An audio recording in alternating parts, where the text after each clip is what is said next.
What is going on, my people? Today we are going over Windows IIS server DAV test. That is the lab in eJPT certification on INE. So without further ado, let's go ahead and get started. Once you start, once you open the lab, start the lab, and then once you open the lab, you will have this interface where you have your own Kali Linux machine to attack that machine, and the machine will be already given it to you. If you're not sure, here's where the machine will be. The target machine will be accessible at demo.ini.local. So you can just ping it just to make sure that the host is up. And let me go ahead and just get started. Usually the last couple of labs, it was about Metasploit, so I kind of got used to just setting up my Metasploit I'll just go ahead and show it to you guys. I like just having this set up here and then create another one. Actually just set this aside right here, and then get my target machine, which is in the ATC hostess. Our target machine is demo.ini.local, which is this IP address right here. Without further ado, let's go ahead and scan our machine real quick. So what we would be doing is nmap tag sv to scan the versions, tag sc to scan scripts, and then paste the target machine, which is 10.3.24.115. And then once we have that set up, let's go ahead and look at it.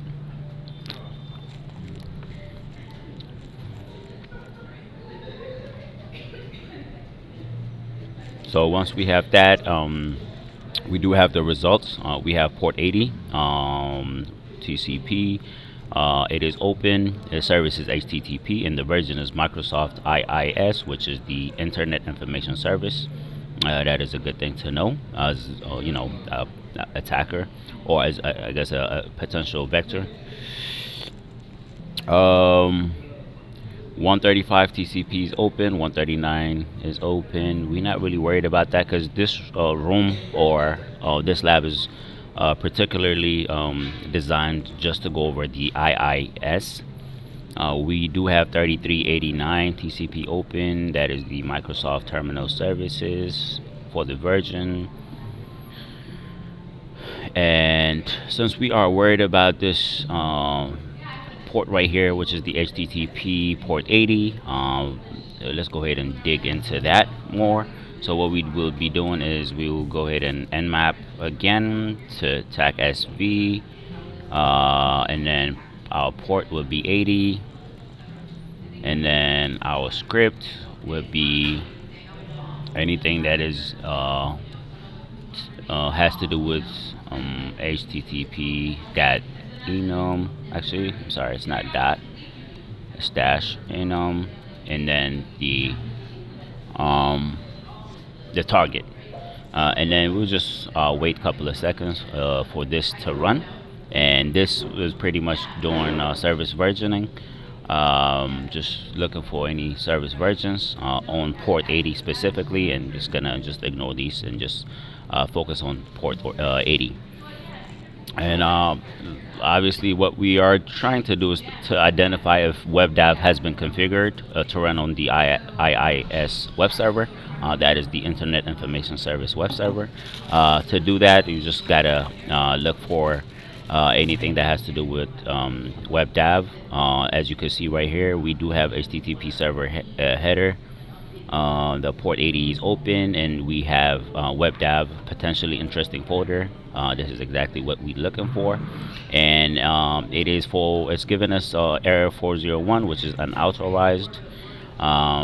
Based on that, we can actually try to access this directory here in our Firefox. So let's go ahead and I'm sorry. Should have just copied this first.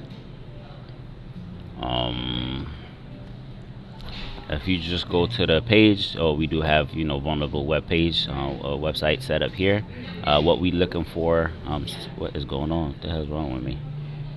What we looking for is not the default page, but specifically the WebDAV, which is right here. As you click on that, the WebDAV, you will have that pop-up, message that with the credentials to put in with your username and password.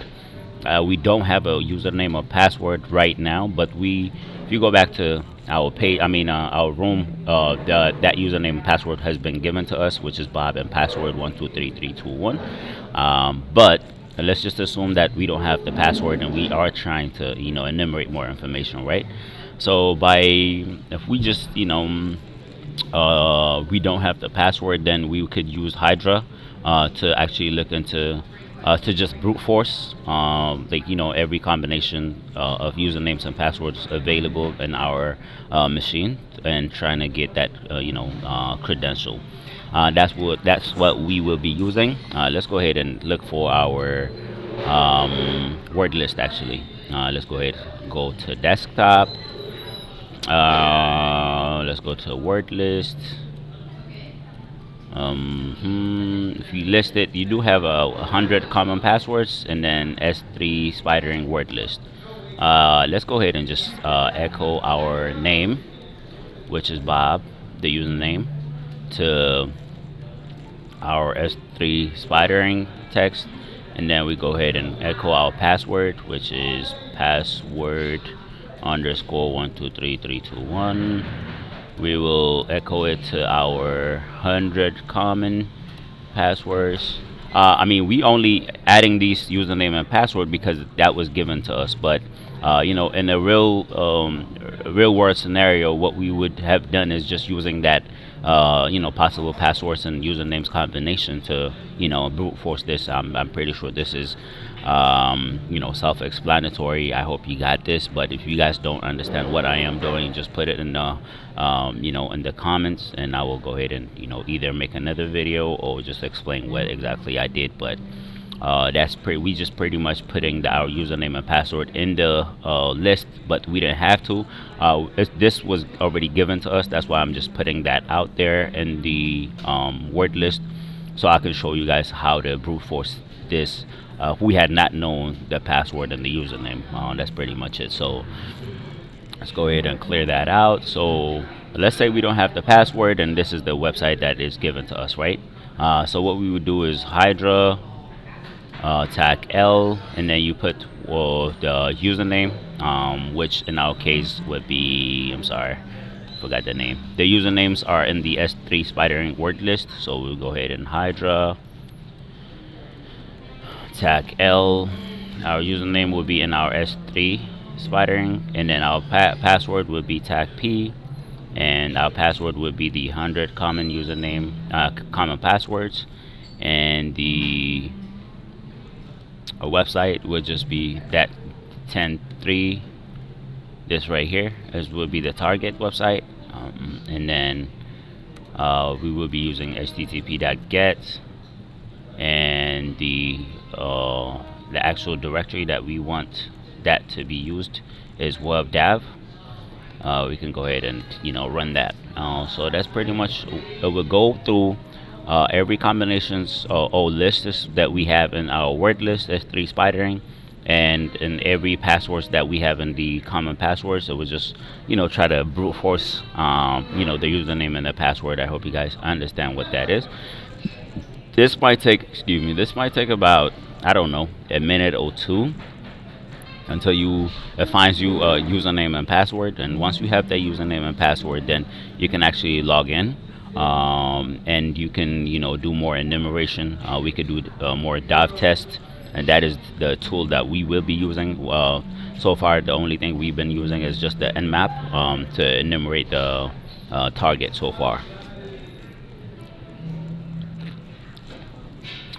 So we'll just wait until this runs.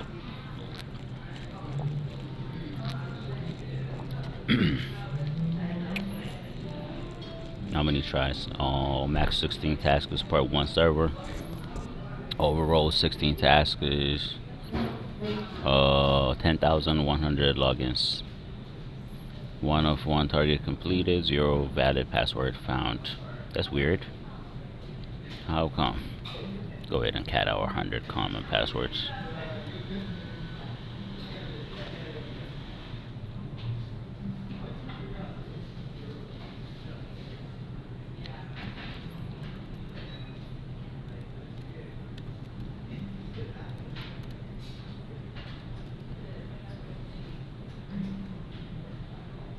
Oh.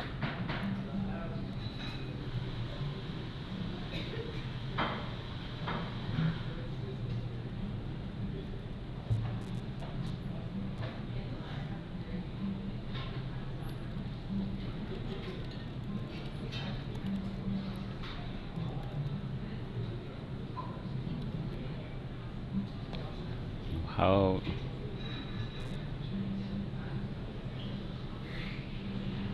I guess I didn't add the Bob. Oh, what is our username? Our username is Bob. And cat 100.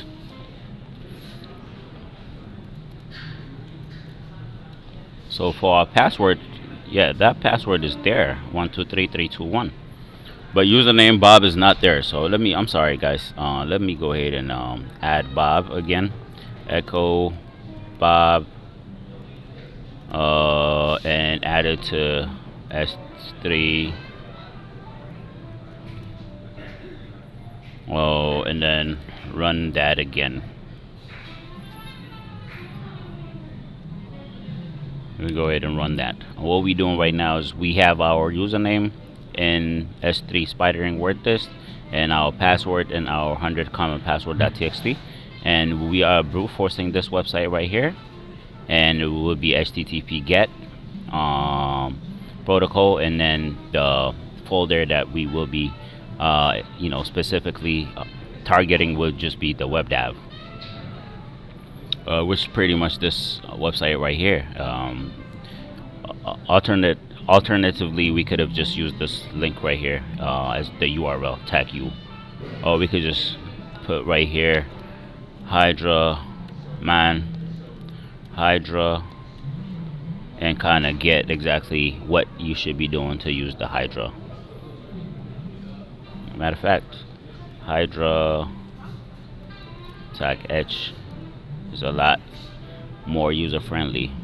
See how Hydra tag L has the user, tag B has the password list, and then FTP, like this would be the the website that we will be using.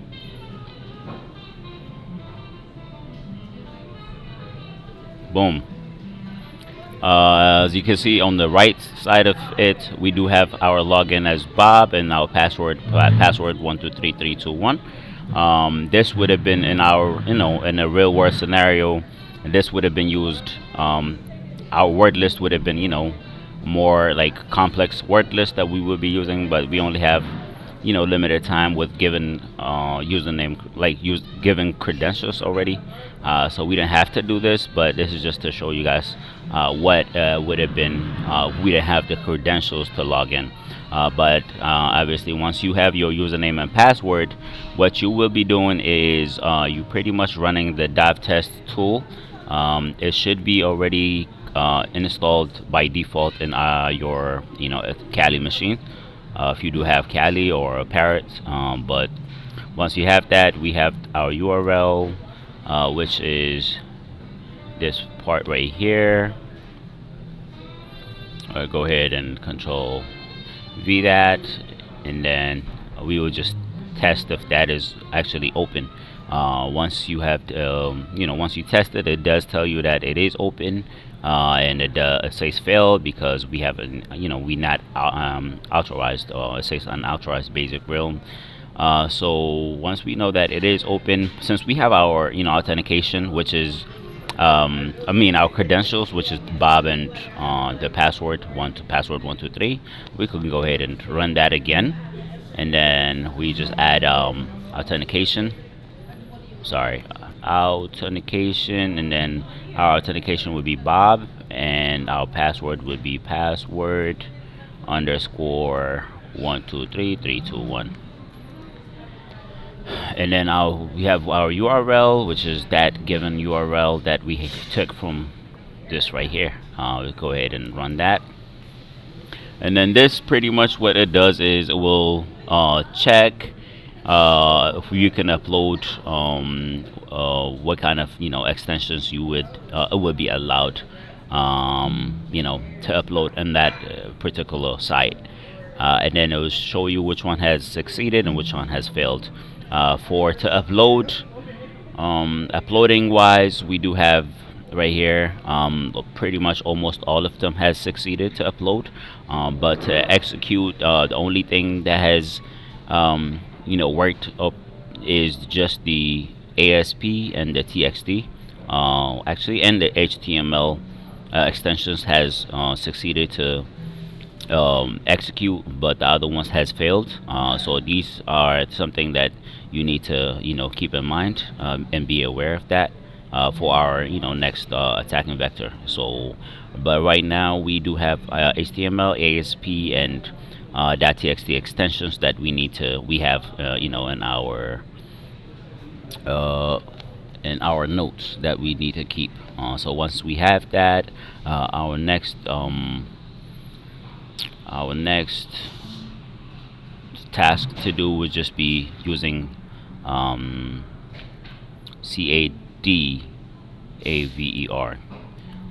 cadaver. The cadaver will be used. Go ahead and use that cadaver, and then it will ask you for a username. So cadaver, just to go back to the tool usage, the cadaver is used to supports file upload, download, and on-screen display. So we actually want to upload our file here. Let's go ahead, password 123321. And then once we have that, we are logged in, and we kind of have our GUI to kind of interact with that. If we do ls, you will see attack defense .txt web.config, and that is what we have in that folder, in our WebDAV folder. So what we want is probably upload, and then to upload that what we're looking for is just the HTML, ASP, and .txt files, and then those web files,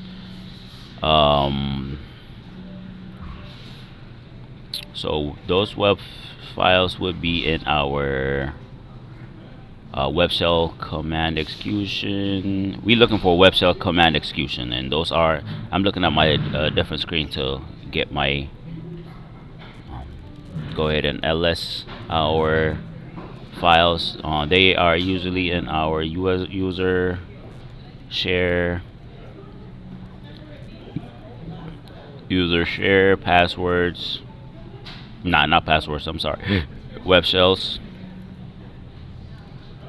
And then we have ASP, SPX, CFM. What we're looking for, since the one that has succeeded is the ASP, so we would probably just gonna go to to ASP.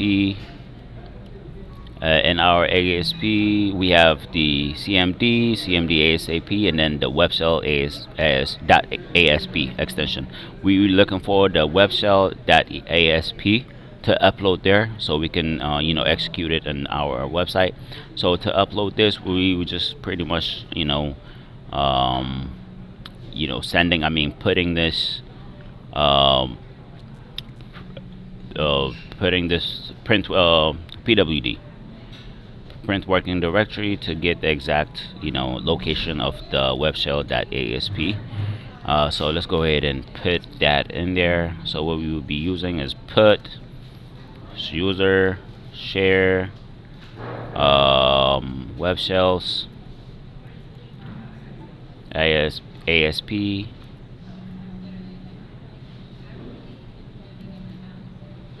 and then we're looking for web shells .asp.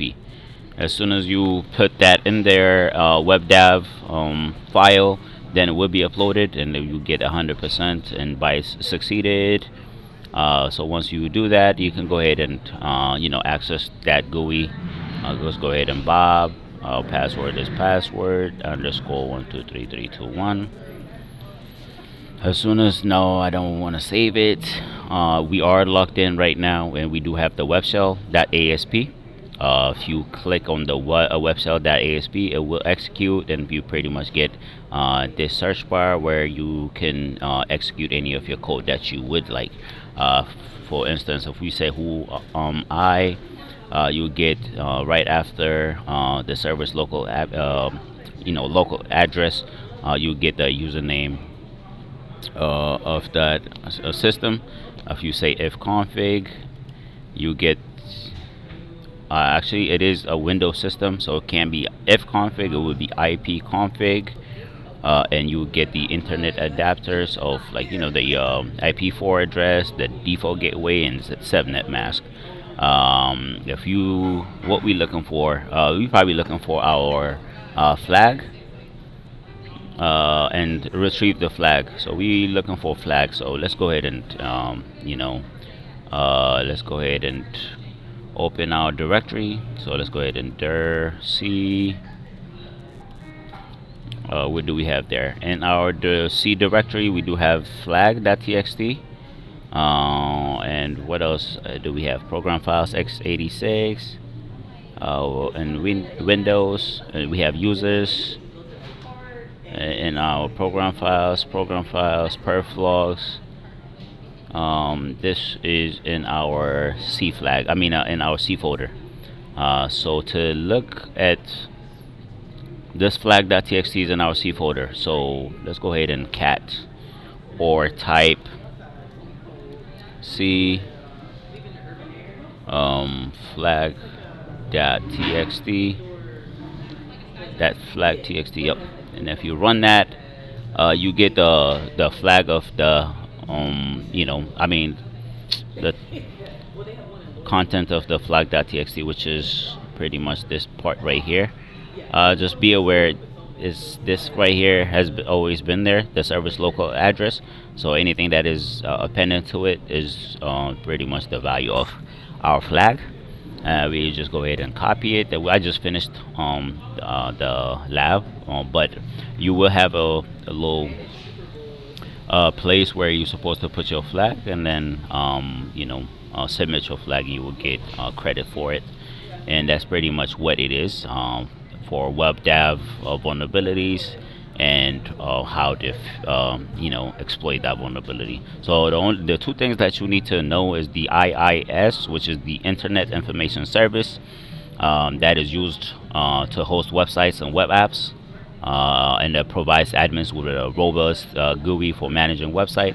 And the other part that you need to remember is the WebDAV, which is the WebDAV. The WebDAV is a web-based distributed authoring and versioning.